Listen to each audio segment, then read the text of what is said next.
In the headlines, bandits kill divisional crime officer in Katsina's Dandume local government area. Jalingo residents blame economic instability and insecurity for food price hike. NDLEA busts drug smugglers using incense candles and ladies' wear. On the foreign scene, Israeli Prime Minister Netanyahu to address United States Congress amid Gaza tensions. Good evening and welcome to the news update on Trust Television. I am Aisha Salihu.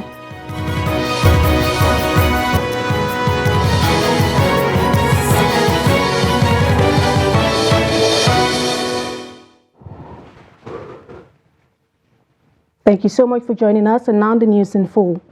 We'll begin with security updates in the Northwest region, where bandits in Katsina, Northwest Nigeria, have killed the police divisional crime officer for Dandume local government area of Katsina State, while 3 local vigilante officials sustained various degrees of gunshot injuries.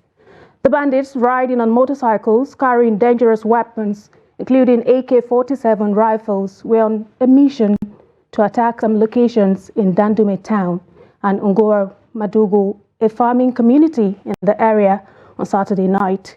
However, security operatives, including the police, local vigilantes and community corps, confronted the hoodlums and succeeded in foiling the planned attacks. Security agencies are yet to comment on the situation.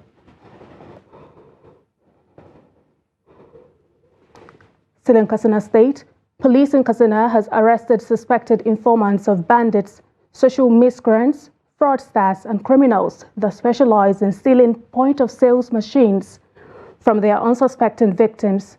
The police had also arrested a 10-year-old suspected informant of bandits from Dandume local government area of Katsina State and busted a criminal gang of kidnappers for ransom in the ancient city of Katsina. Abdullah Yamari tells us more.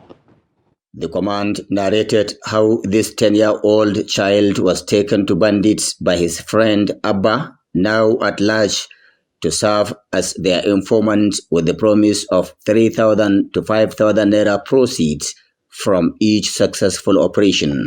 The command, in collaboration with the members of the Katsina State Community Watch Corps attached to Dansoda village in Dandume local government area of Katsina State, succeeded in arresting this teenager that you are seeing here with me. He is 13 years old, who until his arrest was residing at Sheikh Abdullahi quarters of Dandume town in Dandume local government area in connection with a suspected case of aiding and abetting armed banditry.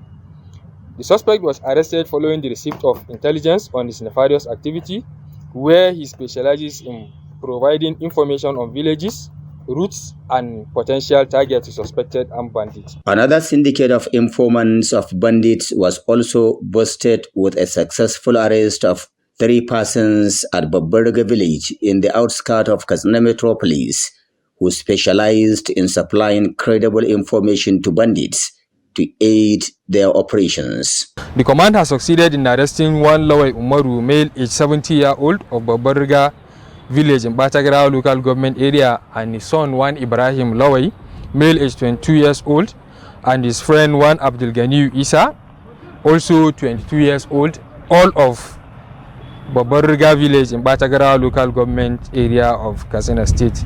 In the same vein, the command also announced how its operatives successfully apprehended a syndicate of kidnappers for ransom following a tip-off at Sabur Ungwar Farkaura in Katsina metropolis. A 23-year-old Sadiq Abdullahi is currently being detained in connection with the disappearance and abduction of one Isya Kalawal, and the suspects admitted to have committed the offense. I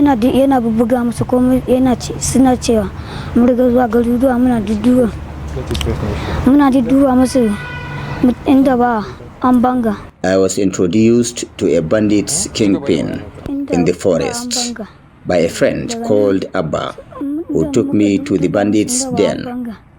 While there, I was threatened and asked to be supplying information about communities where there are livestock and movement of security operatives especially. within the area of operation. Ina da wani aboki, to shi ya gaya min wannan hanyar, kuma hasali shi ya jawo ni cikin wannan hanyar. I was lured into this unholy act by a friend who invited his victim Isya Kalawal into my room, where he mixed some substances into his drinks, removed monies, phones, and a bag from him. The victim was in my room for about 2 weeks before they evacuated him to an unknown destination. Honestly, I had wanted to report the issue, but my friend threatened to kill me if I report the issue. Na yi ta yunkuri in je gaskiya in gaya ma'aikata, to amma hakan bai sa na je na yi ba. While parading the suspects, the Katsina Police Command, through its spokesman ASP Sadiq Aliu, advised parents and guardians to ensure proper upbringing of their children. Abdullahi Ismayamadi, Trust Television News, Katsina. A Benue State High Court in Makurdi has awarded 800 million naira against the Nigerian army and 10 others for the murder of Sixtus Telfa Akure, a senior inspector of taxes with the Benue State Board of Internal Revenue Service. Akure was found dead by the roadside near Upper Aku Estate in North Bank, Makurdi, after being abducted by men of the Nigerian army on January 15, 2022. A coroner's inquest held on March 19, 2022 found the Nigerian army culpable in his death. The lawsuit, filed by Desmond Tor Wende on behalf of Akure's family, named the Nigerian Army Council, the Chief of Army Staff, the Chief of Defense Staff, the Commanding Officer of 72 Special Forces, the then Adjutant, Captain Osita Obey, and 5 soldiers as defendants. Justice Tersa Shija dismissed the preliminary objection raised by the defendants and ruled in favor of Akure's wife, Catherine Akure. The economic instability, insecurity, high cost of production of farm produce, and delay in rainfall are some of the factors that led to the increase in prices of food items. This was confirmed during a visit to some government offices, farm yards, and some markets in Jalingo, the Taraba state capital. The report. The chairman, Vegetable Farmers, and the vice chairman, All Farm Association of Nigeria, Taraba State Branch, Salman Hassan, said one of the major reasons behind the high cost of the farm produce is the delay in rainfall, which affected the earlier plantations. He said climate change have resulted in setback to their businesses. On the dry season, we have a lot of challenges. The challenges we have, if you look at the petroleum, the petrol is too scarce. Many farmers have laid down their hands. They are not in the farm. Then what we're supposed to produce, if we are producing at least 10 tons as of 2-3 years back, this time around with the cost of this hardship, with the cost of fuel and what have you, so only 1 ton or half of a ton will be out, then it will be cost. The Director, Ministry of Agriculture, Johanna Bulus, said government purchased 800 tractors to support farmers all across the state and also distributed chemicals and fertilizers to the farmers free of charge in order to boost crop yields this season. Government only empower the farmers to do the production. The government support them through the various inputs that it provides, like fertilizers, seeds, chemicals, tractors, given to the individual farmers. Some small-scale farmers blame the unfavorable government policies. So you see us here, we are buying this vegetable. Before, we are buying it 1,500, but now it's 1,800, 2,000 and above. Each one we are selling it now 100 naira. Before we are selling it 50 naira, 350, 300. But now it's 1,000. We come to market with 4,000 or maybe 5,000. You just buy something, it's only easy, that small leather, you will not even feel inside. So the thing is not like before. Before you come to market with 2,000, you just buy everything you like. But now, even at 10,000, you will not get it. I bought here and sell it here to customers that are coming to buy at the late hours from the market. A bag of onion this week is 75,000 naira, and the other one brought from Yobe State is 65,000 naira. The cost of farm produce are increasing day by day. Before we used to buy it at a cheaper rate, but now it's very high. Like before, half quarter is 300, but now 1,000. Sometimes they will be arguing with us. Farmers were admonished to remain resolute in the face of economic challenges facing their operations. We move over now to the southwest region of the country, where the economic downturn in the country has significantly impacted the healthcare system, particularly the private hospitals and pharmacies. Private hospital and pharmacy owners in Lagos State expressed their deep concern over the challenges they face, especially regarding patients' ability to pay for their treatments. Victoria Tokolo sends in this report as presented. The basic necessities of life, food, water, and shelter are increasingly becoming unaffordable for the average person. One of basic necessity is access to affordable health care. Owners of private hospitals and pharmacies in Lagos said the economic situation in the country is severely impacting on their business operations.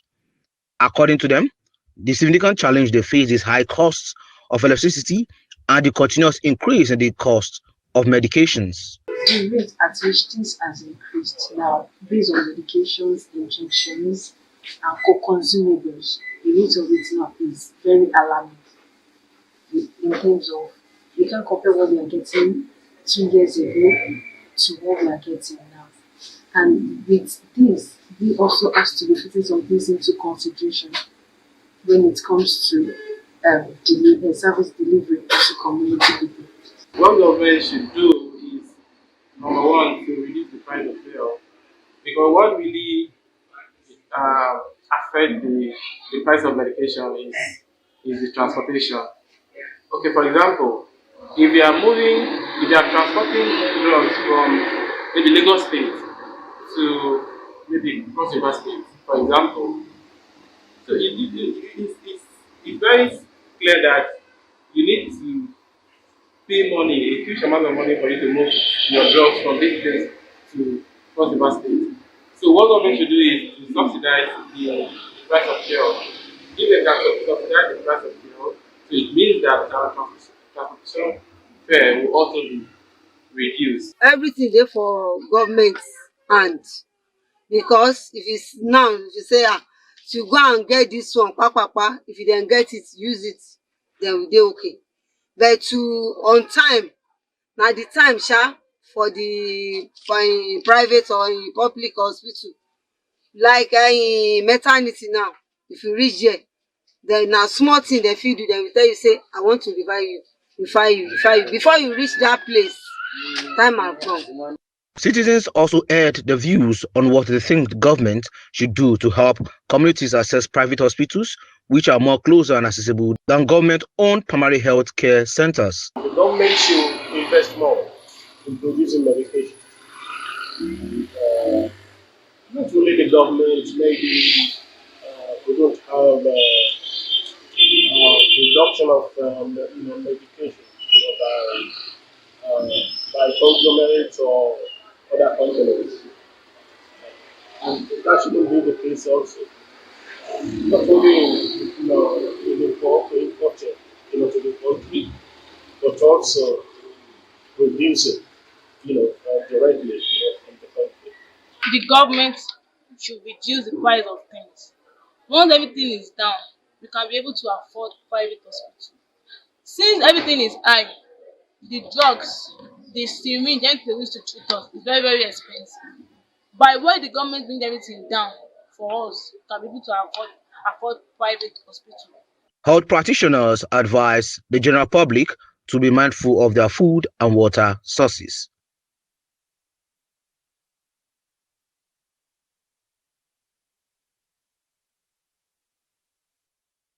Yobe State Governor Maimala Buni has declared that no planned hunger protests will hold across the state by next month.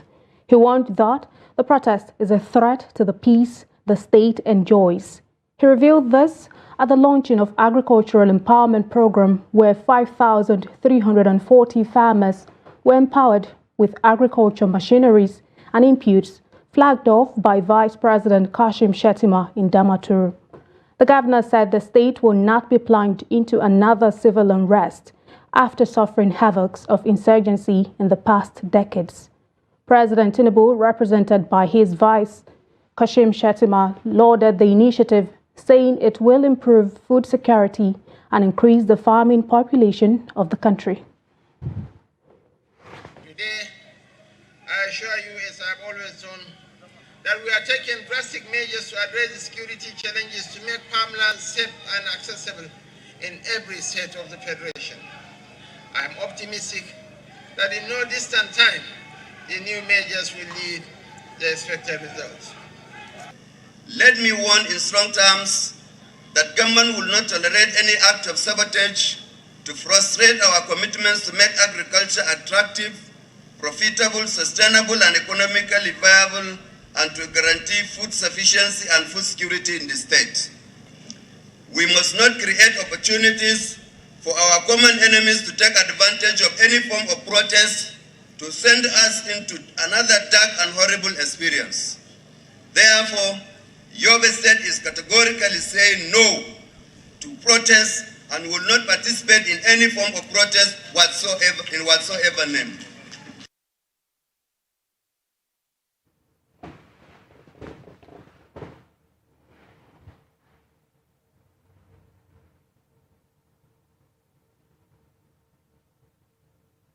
Meanwhile, youths in Damaturu vandalized billboards shortly after President Bola Tinubu, represented by Vice President Kashim Shettima, launched an agricultural empowerment scheme. The launch took place on Saturday, July 20, in the Yobe State capital.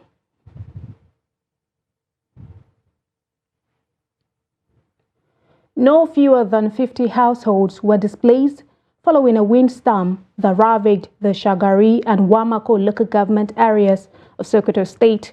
This was disclosed to journalists by the Director, Disaster Management in the Ministry for Social Welfare and Humanitarian Affairs, Umar Isa, at the weekend. According to him, some of the victims completely lost their houses to the disaster. The director noted that they have contacted National Emergency Management Agency over the issue.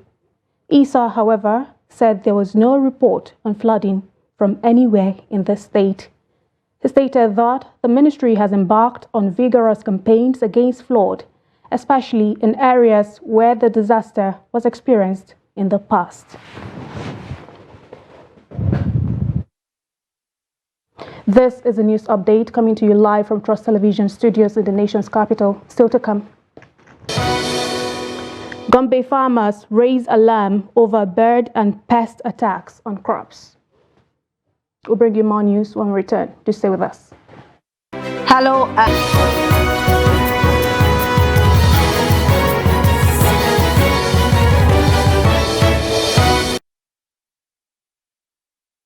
Welcome back and thank you so much for staying with us. Let's have another look at some of our top stories. Bandits killed divisional crime officer in Katsina's Dandume local government area. Jalingo residents blame economic instability and insecurity for food price hike. And now moving on to more stories. In several locations in Nigeria, losses are recorded as pigeons and crows are frequently observed in maize crops. In addition to harming grain, the development is seriously impeding agricultural output and operations. Farmers in Yelmatu Deba local government area of Gombe State are facing such farm damage and are concerned that this development could exacerbate food inflation. Hassan Koli has more. The bird, refers to as kriya in the local dialect, poses a threat to maize during its early stages of development. Typically, the birds will target farms in the early morning or late evening leaving the maize vulnerable to pest. Abdul Qadir, a farmer, demands the extent of devastation to his corn farmland in Kwadam community on Diamal to the local government area.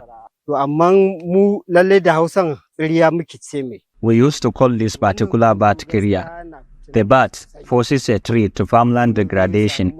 As you can see, they frequently assault my field and destroy corn that with good cultivation will yield at least 5 bags of grain. When farmers are not around in the early morning or late evening, they attack crops. Since the scarecrow method does not work, we have been using a catapult to scatter them during the day. We are searching for more many ways to safeguard our farmlands. And should this continue, it will undoubtedly exacerbate the inflation of food commodities, something we are not hoping for. Experts say that farmers face this issue every year, but it will be resolved as soon as the appropriate steps are taken at the appropriate moment. A farmer is expected to employ certain measures, and among these measures are: number 1, we have biological method; number 2, we have traditional method; and number 3, we have the chemical method. An example of biological method that the farmer can employ in order to prevent economic loss in his farm is the use of tall barrier crops. For instance, a farmer can decide to sacrifice a portion of his farm, especially the 4 axes we have in the farm, maybe by building tall crops like maize, for instance, sorghum, and millet. When these tall crops are planted, they are planted earlier. When they are planted, if these killer bats happen to enter the farm, the first point of contact will be these tall barrier crops. So the bats will ascend on these tall barrier crops. They will feed on the tall barrier crops, thereby preventing them from entering into the main farm, causing economic loss. According to recent reports, quail bats have been seen in Mayoraneo in Arbokola local government area and Nahu Talalinga village in Karimlamid, a local government area of Taraba State. Small grass eaters, as these bats are called, are targeting rice plantations. From Gombe, Hassan Koli, reporting for Trust TV. Efforts by drug syndicates to smuggle cocaine and loud, a synthetic strain of cannabis, into and out of Nigeria were thwarted by the National Drug Law Enforcement Agency. The contraband, hidden in items like incense candles, game packs, and women's native wear, was intercepted at Murtala Mohammed International Airport and various courier firms in Lagos, resulting in multiple arrests. On July 18, 2024, businessman Abdul Wahab Owolabi was arrested at his Lekki residence after NDLEA and Customs Service intercepted 40 parcels of loud, weighing 20.30 kilograms, concealed in game sets from Canada. Additional drug paraphernalia and a black truck were seized from his home and business premises. On July 19, NDLEA operatives intercepted 2 jumbo bags destined for Pakistan at MMIA, containing cocaine and loud, hidden among dried hibiscus and bitter leaves. Businesswoman Eze Queen Ogechi was arrested, claiming she was sending the consignment on her brother's instruction from South Asia. In Kebbi State, one-legged man, Amadu Garba, was arrested with 67 kilograms of cannabis on July 16. In Abuja, 60-year-old Ademola Elushakin and 34-year-old Nuhu Friday Adamu were arrested on July 15 with 30 kilograms of cannabis, traveling from Lagos to Nasarawa State. NDLEA chairman, Brigadier General Mohammed Buba Marwa, retired, praised the agency's operational successes nationwide.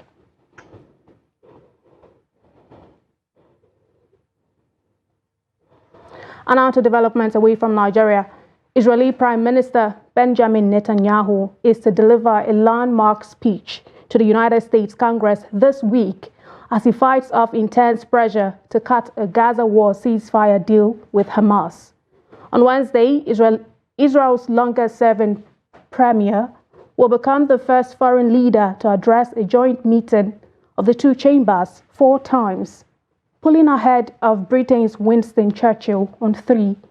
But analysts say the Gaza war since the October 7 Hamas attacks has created worrying tensions between Israel and the United States, its main military and diplomatic backer. Netanyahu's office announced that he would meet United States President Joe Biden on Tuesday.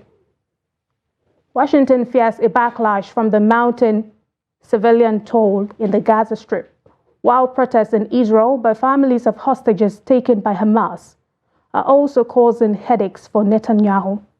Biden and some Israeli ministers say a deal negotiated through Qatar, Egyptian and U.S. mediators is possible.